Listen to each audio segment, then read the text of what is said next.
Hi guys. My name is Nosi. Um, I work as a child protection and court social worker in England.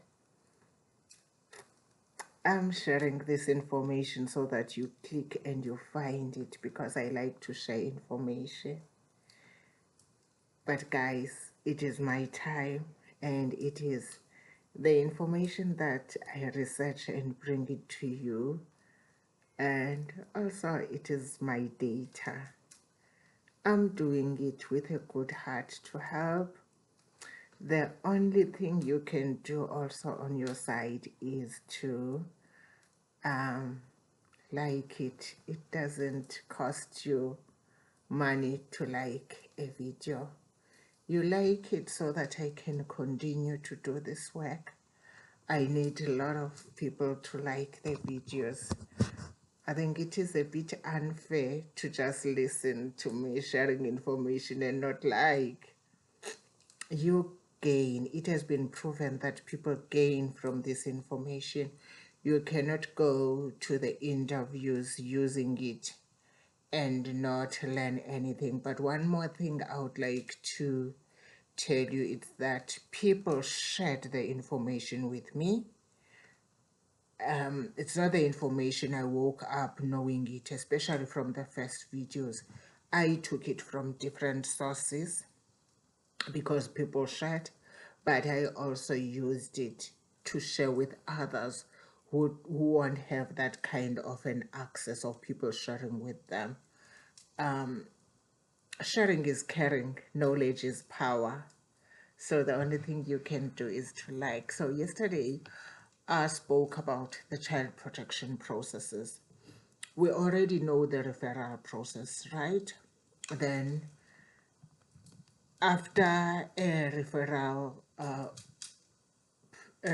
process has been done, which is done by anybody who sees a concern that a child might be in the risk of harm, or a child might be just a child in need.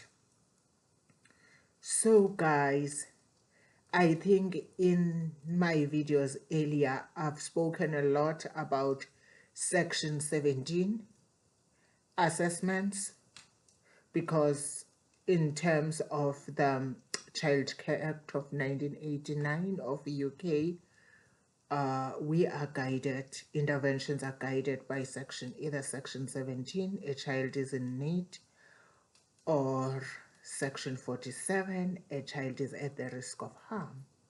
So while both Section 17 and 47 are used for interventions in children, they also have different assessments, if you know what I mean. There will be a Section 47 assessment and a Section 17 assessment, but both the assessments, while they are both used in child protection, they serve different purposes and may involve different processes. Do you get what I mean? Let's talk about key differences and start. Let's discuss key differences in assessments. So in child protection, we talk a lot about the language of assessments, and if you go to my videos earlier, you will find me sharing a lot of information about assessments. But let's talk about the key differences between Section 47 and Section 17.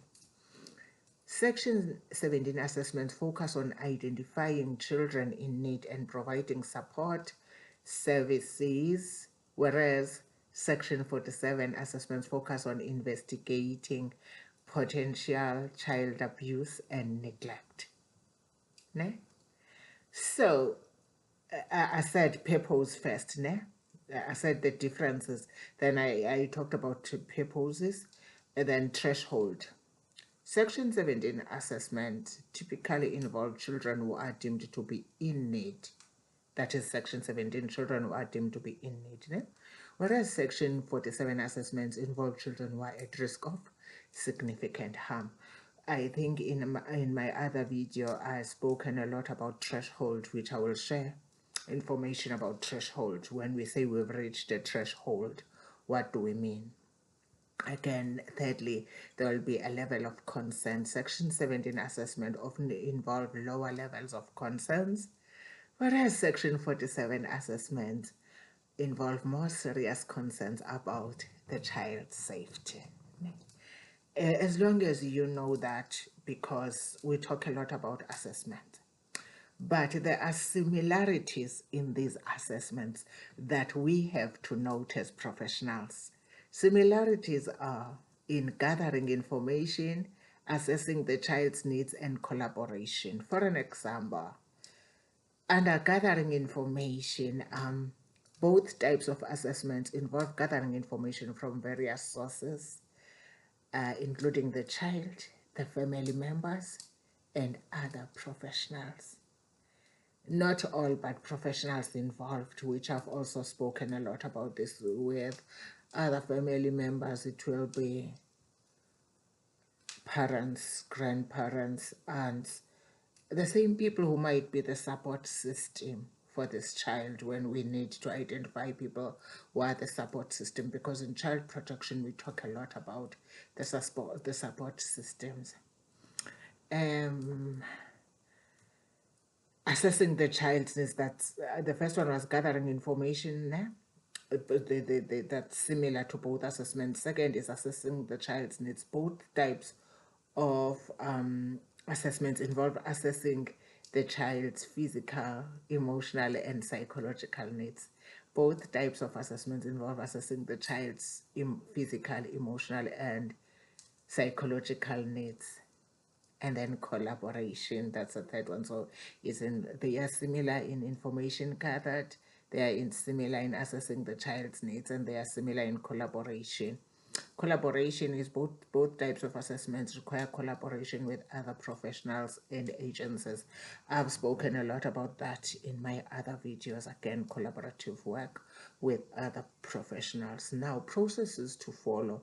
When writing a Section 17 assessment, you may follow similar processes to Section 47 assessments, including gathering information, collect relevant information from various sources, assessing the child's needs, evaluate the child's physical, emotional, and psychological needs, considering the family's circumstances, take into account the family's strengths and weaknesses. So, you know, when we talk about what's going on well, talking about signs of safety, and then when you say what's going on well, it is where we are also looking into the strengths of this family, and weaknesses. What are we worried about?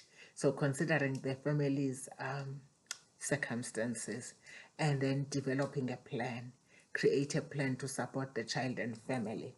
Again, we will talk a lot about the plan. I'm going to be sharing a video on how to do core groups, just information sharing. I know some of you know, but those are the things we will be doing, the steps in child protection. After the assessments, the core groups will be sitting.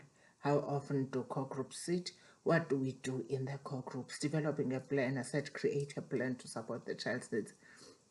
No, however, the specific processes and emphasis may vary depending on the purpose and threshold of the assessment. That's when we consult with other people, because I'm not sharing as an expert. I'm sharing knowledge to build, and I know we're professionals and we are smart, and we can build on the information that I'm sharing.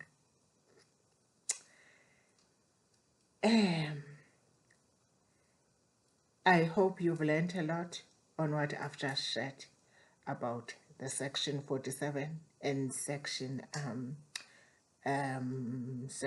17 assessment.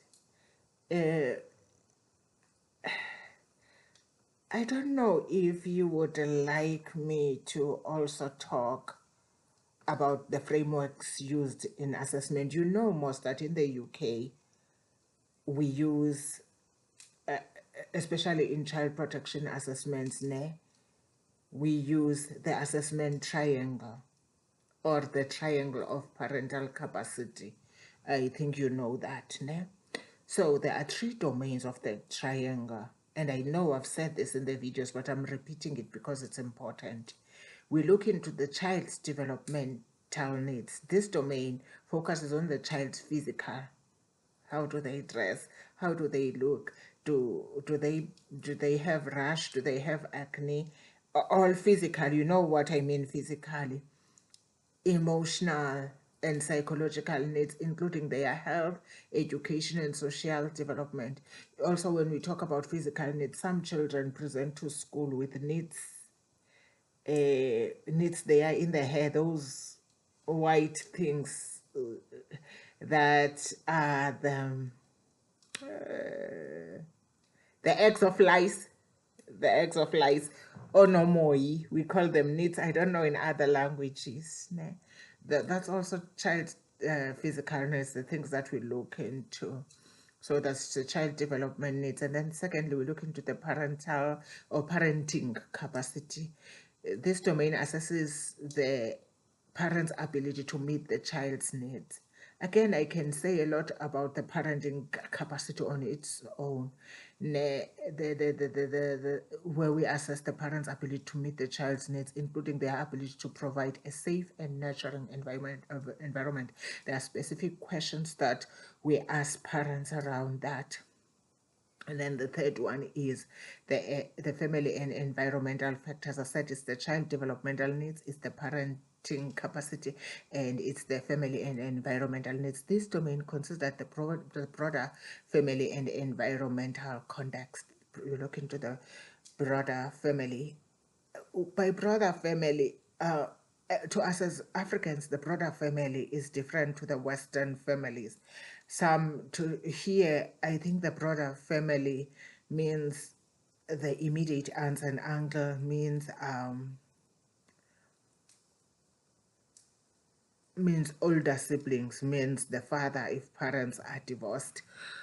Whereas in Africa, the extended family is quite broad. You will know if you are from Africa, extended family means a lot of things to us.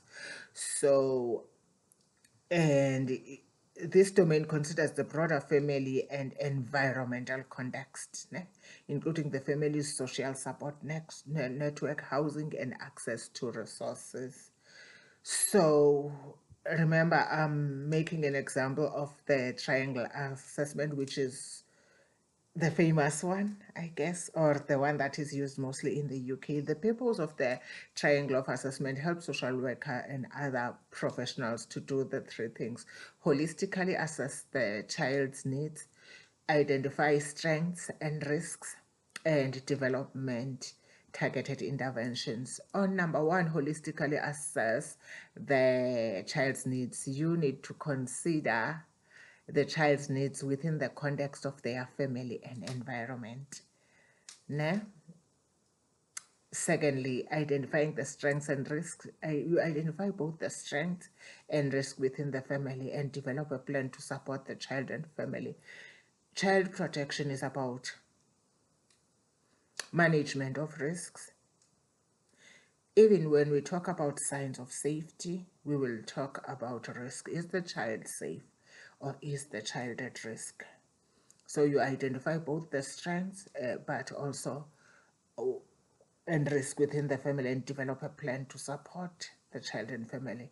Now, the third one is the develop targeted interventions. When we talk about development targeted interventions, we develop interventions that address specific areas of need and risk.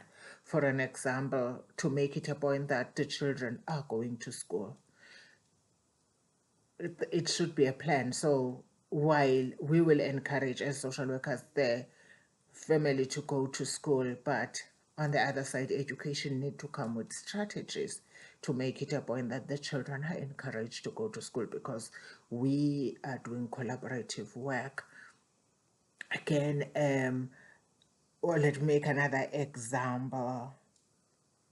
Assuming that the children don't brush their teeth, the children don't have showers and turn up to school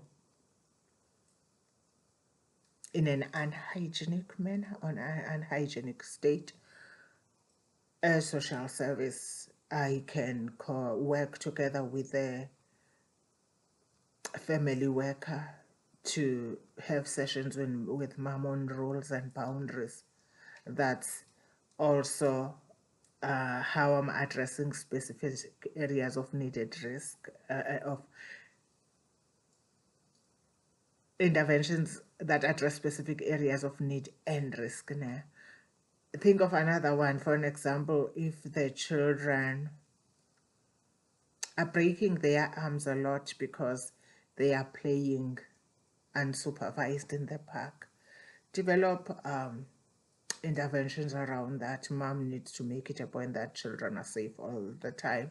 Children are not playing unsupervised in the park and all of that. So by using the triangle of assessment, as professionals, we can gain a more comprehensive understanding of the child's situation and develop effective plans to support their safety and well-being. I think I've said a lot about this one, but go back to the other to the other videos earlier. I've said a lot about assessments, but I was adding, and while I'm saying that, you can ask me questions and we can come and debate. And I'm not an expert, but I'm sharing information with you. All I ask is for you to like this so that I continue doing it. I don't mind doing it. It's my time. God bless you as you do your work. I know you can do this, and I know me and you can do this. Let us not let people think we're not capable or we're not competent. I love you. Bye.